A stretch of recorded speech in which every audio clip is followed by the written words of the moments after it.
Welcome to Module 1 of Growth Hacking 101, Introduction to Growth Hacking. In this module, we'll dive into the fundamentals of growth hacking, explore the role of a growth marketer, and understand the key stages of the growth funnel. Let's get started. Let's begin with the big question: what is growth hacking? Growth hacking is a unique marketing approach focused on driving rapid and scalable growth by experimenting across various channels. It's all about finding creative, data-driven, and cost-effective strategies to grow a business. So, how is growth hacking different from traditional marketing? Traditional marketing often involves long-term campaigns and significant resources, while growth hacking focuses on quick experiments and immediate results with minimal costs. Growth hackers aim to find what works fast, scale it, and then move on to the next opportunity. To succeed in growth hacking, you need the right mindset.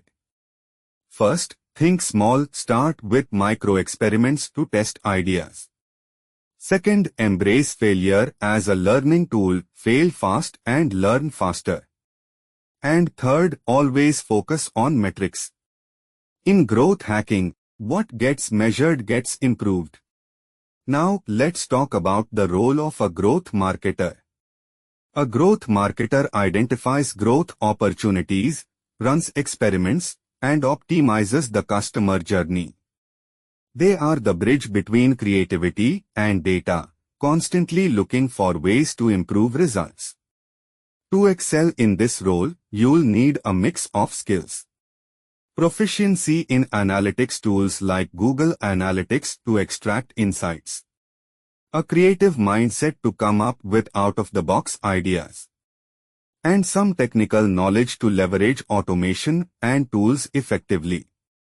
Finally, let's discuss the growth funnel, the foundation of growth hacking. It includes 5 key stages: acquisition, activation, retention, revenue, and referral. Each stage represents a step in the customer journey, from discovering your product to recommending it to others.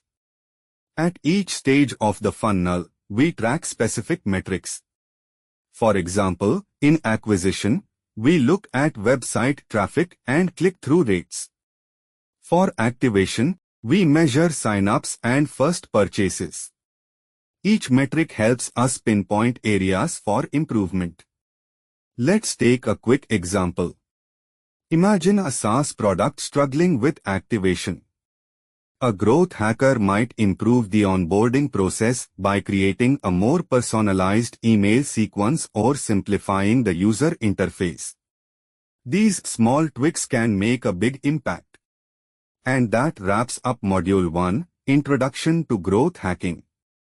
You now have a clear understanding of what growth hacking is, the role of a growth marketer, and how the growth funnel works.